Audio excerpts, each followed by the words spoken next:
Okay, so I entered the innovation ecosystem in 2015, and I came over from big tech. I was with IBM and then HP. And the reason why I decided to join the startup ecosystem, the innovation economy, was because I was really interested in product. I had a fantastic experience kind of diving into early product development, customer interviews, finding patterns, and creating spec sheets to iterate on a new product and then continue to validate it. So that was my background. I really fell in love with that process. And I said, how can I do this at scale? I joined GSV, which stands for Global Silicon Valley. It was initially a fund, asset management fund, that morphed, also wanted to, get into this whole idea of an innovation center at the time, which was still very new. There was Plug and Play, there was Draper University, and they had their own cultures. This was along those lines. We had this big red slide that took you from the second floor down to the first floor. Yeah, it was like this Silicon Valley, Google style place where everybody was like just starting their own companies and sharing ideas, right? Yeah, and it was very colorful. It definitely didn't have like a corporate feel to it. And so, as I mentioned, like when you entered the building, like you just felt this burst of energy and inspiration. You felt like you wanted to get to know the people that you worked in the same areas. I mean, there were different verticals that were set up. So there was big data, there was clean tech, there was education technology, which was the largest vertical and was a huge focus area of GSV at large. They still do the ASU GSV Summit every year, which is one of the most important ed tech conferences in the world. And so, yeah, this was an innovation center that really had some vertical focus. There was co-working. There were a few different services. There was a big data program that was training data scientists. And the model was that they would get placed at certain companies in exchange for a percentage of their contract. There was also a gaming accelerator, which was essentially a commercial Anthony. with Anthony. Yeah, so that was commercializing some promising games and helping them to figure out how to scale that. So you introduced us Anthony to help. He was our advisor for JEPA for a while. Awesome, yeah. And so when I came in, there was really nothing that was in the way of supporting startups. So through some networking, we got a chance to partner with Google Developers Launchpad and start the Pioneer Accelerator, which was a very new type of accelerator program. It started off with a boot camp that had very specific themes for the first 5 days, and then would transition to either this hybrid, you could do on-site or you could do virtual. It all culminated in a demo day at the end where we got a chance to actually pitch or have guys pitch I remember at Google, which was a lot of fun. And I think your demo day might have had 450 people at it. Quite a big demo day. It was packed. How did you feel? Were you a little bit nervous? Intimidating. Yes. It was intimidating. Yeah. I remember when the first time I pitched in English, it was like very painful. So we had to practice. But when you came up to the stage and saw the people, it was interesting, intimidating, but fun. Like it was great, like very exciting as well. Right. Yeah. What do you think about our pitch, like in general? I thought everyone came very, very prepared, and then you know what I really enjoyed about it? You didn't try and be like this, typical Silicon Valley style, presentation. I think it was really interesting for me because you still brought your own style, the Latam style, a lot more energy, a lot more of, your culture to the presentation. It was a lot more engaging for me. So I really enjoyed all the pitches on that day. Okay. Yeah. And you guys were early. I think you're one of the first cohorts from Latam that came to Silicon Valley. How that happened? Like, how did you met Valero? How that happened? So Angel Banuelos, the CEO of Valero, I think we met at a networking event. It's so funny. I've known him for such a long time. I can't pinpoint the exact time that I met him, but I know that he and Fernando, who is his partner and based in San Jose, were looking for a Silicon Valley-based partner for this type of program. And the model was that they would invest capital into 10 startups or so. They would have a hacker house in Silicon Valley where everybody would stay at, and then they would have the program at GSV, which ultimately was the Pioneer Accelerator with the demo day in partnership with Google. And that was a very interesting model. There was nothing like it at the time. And I have fond memories of that because, you all kind of came in and, there was this culture that was already established, and you brought your own kind of Latam, Latin America, Mexican flavor to it. And it was a lot of fun. And those are some of the fondest memories of my professional career, kind of being in that environment and seeing you guys grow and build your businesses from the ground up, some of which are still doing quite well today. So I like, it's crazy how some of the startups that started with us, now they are like pretty big, like Jason and Max. Oh yeah. So Forma, it's still called Forma? Yeah, it's called Forma. Last I checked, they raised a pretty sizable Series B. But they started out with the fitness app, if you remember. Yeah, I remember. Yeah, everybody was kind of trying to figure out a fitness app at the time. And I think they got to a point where they started to realize there wasn't enough of a differentiator. And they did what I recommend all startup founders do is, pivot when you need to. That's certainly important. Do you want to continue trying to force a product into the market and have some success, or do you want to try and do something big? And I think that's the magic of Silicon Valley, is to think big, think differently. And I remember when they pivoted toward this idea of benefits that were flexible at the corporate level. And it was a hypothesis that they just tested. I remember helping them test out some of their early versions of the app, and it worked out for them. So I was really happy for it. They are close to be an unicorn. Absolutely. Cool. Yeah. And I think about the DNA of some of the successful startup founders.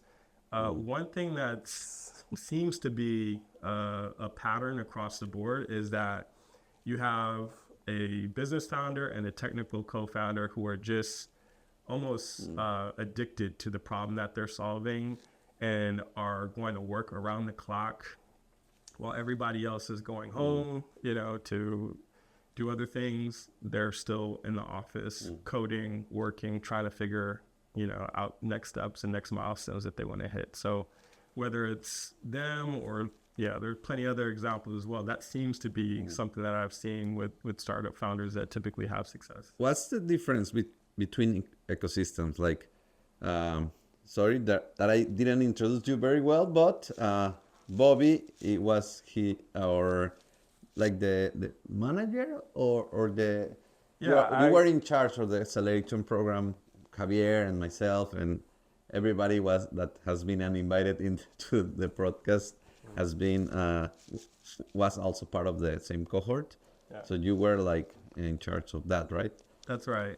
So as I mentioned, we didn't have any programming for startups before I arrived, and we had to figure out how to position ourselves not only as a co-working space but also as a service provider. And we formed a partnership with Google Developers Launchpad, so it was a little bit of business development, it was a little bit of program management and everything in between. And so that's how it all kind of came about. And I was the one that was leading the program, also working with partners from various ecosystems around the world. So it wasn't just Mexico, but we had partners in Brazil, South Korea, and a few other places. And so the model was in large part supported by governments that were looking to help their portfolio startups gain access to the U.S. market and Silicon Valley. And to Silicon Valley, more specifically. And what's the difference between those ecosystems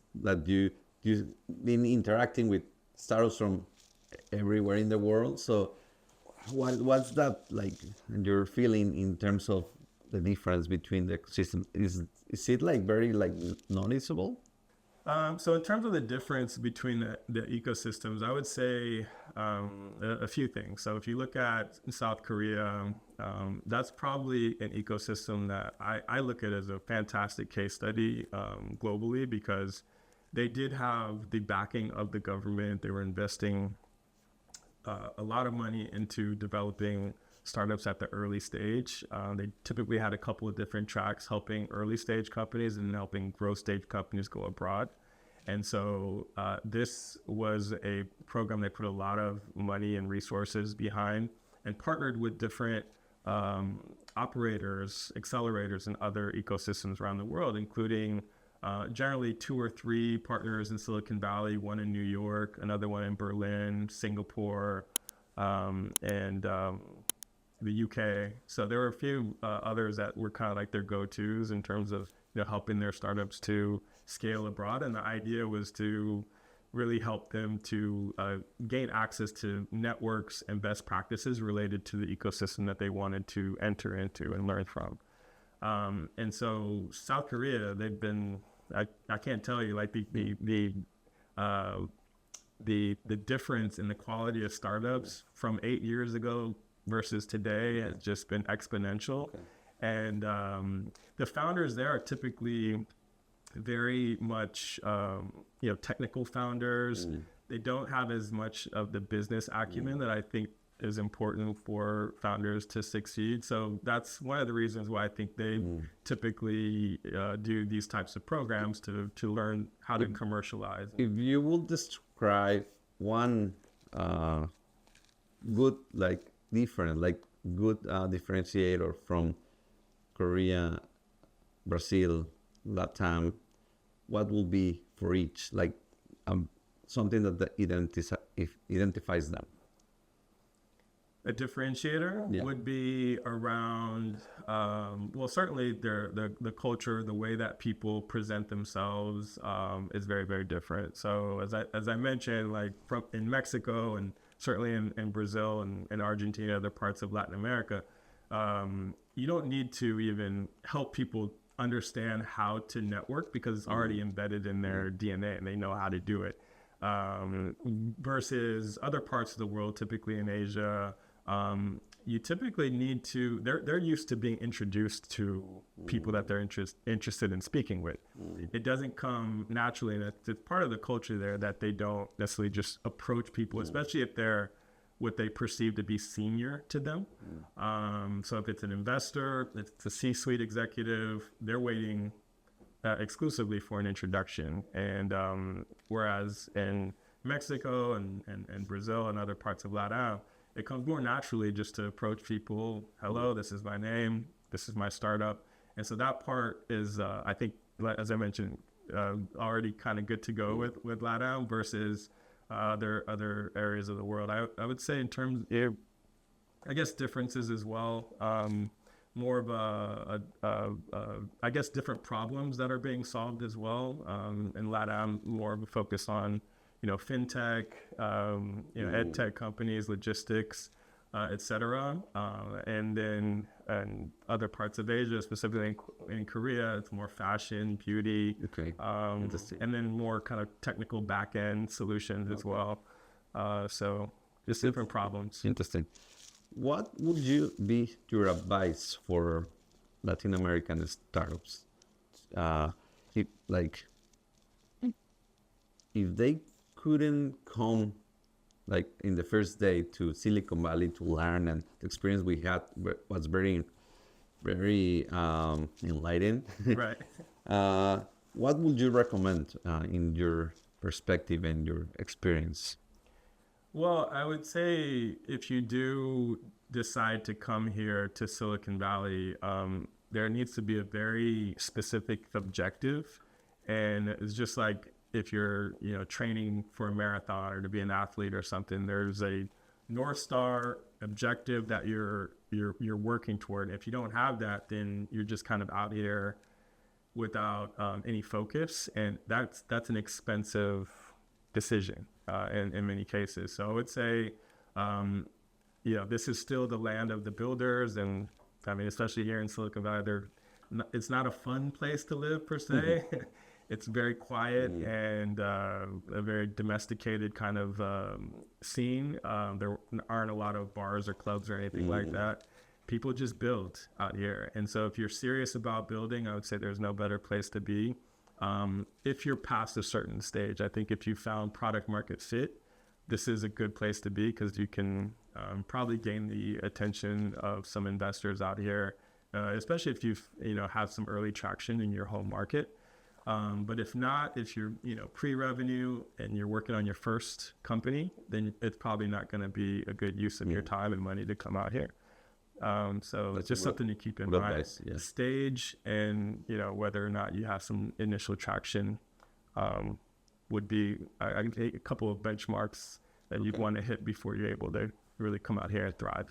That's interesting. Yeah. Because sometimes, like, definitely if you can come, if there is value, but maybe you can use that money to just validate in your own country, right? Yeah, there's so much you can do in your home country. And I think one of the probably, you know, initial questions that investors typically ask is, tell me, you know, what type of traction, what type of progress or achievements have you had in your home market? Because it tells a story about how you've, you know, validated something and you're now taking the next step in your development. I would say another part, just to kind of circle back on your initial question, is this idea around storytelling, the ability to tell a compelling narrative. Is so important, whether it's demo day or you're having just a quick conversation with someone at a networking event. It's important to be able to kind of pull them into, you know, what it is that you're building and why, the customers that you're serving and why they should care. And I think that last part is something people don't effectively express, and you lose people in that case. So that idea around storytelling is so incredibly important. What's your value proposition and why do you plan on winning? But the whole idea behind storytelling is get people to trust you and give you, you know, and to earn kind of this idea around credibility in what you're building. Because there's so many people that kind of come through Silicon Valley. Everybody wants to become a billionaire, but there's a lot of noise too because of that. And so imagine if you're an investor and you're hearing all these different, you know, pitches and they're not focused and people are just asking for money. It gets really, really old really quickly. And so that's why traction is important, but also storytelling. Okay. I know the time is limited today, but let's do one with more time, with more details around, like a lot of stories of. There are a lot of funny stories from the acceleration program, but what is one that you remember? Well, I think, you know, just, so I would say just this idea around the camaraderie that we felt all just kind of being around each other. So, you know, there's a basketball court. We used to, you know, play basketball, shoot some hoops just to kind of get the blood flowing and then come back and do some meetings and that sort of thing. There were also opportunities to just get to know each other outside of work. And I think those are some of the fond memories that I have. You know, you guys had a hacker house that we all had barbecues at as well, which was really fun. I think Bolero did a really good job of kind of curating this community of impact, not just for the startup founders, but including, you know, investors, mentors who are also part of the program.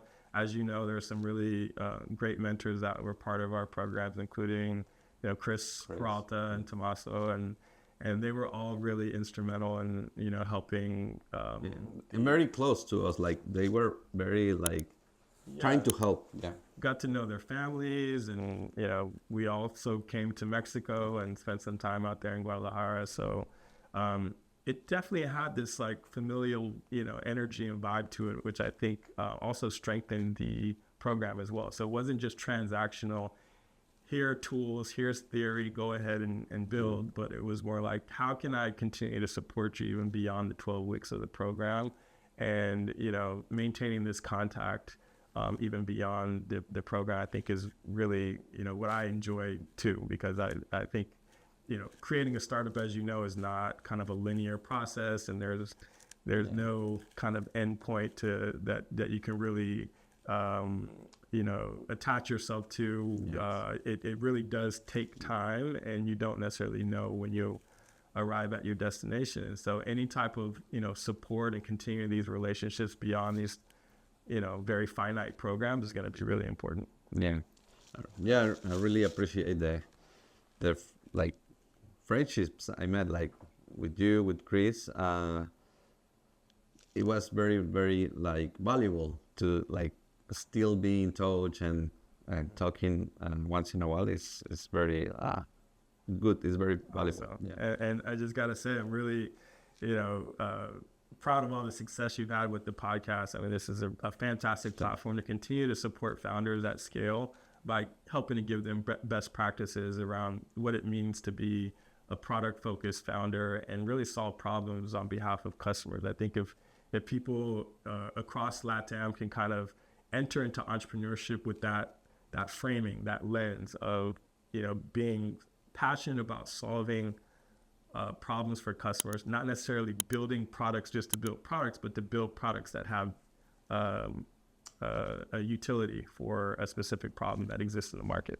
Great. I think we can close with that, and let's do another one soon. Okay, sounds good. Thank you, Obi. Take care. Thank you.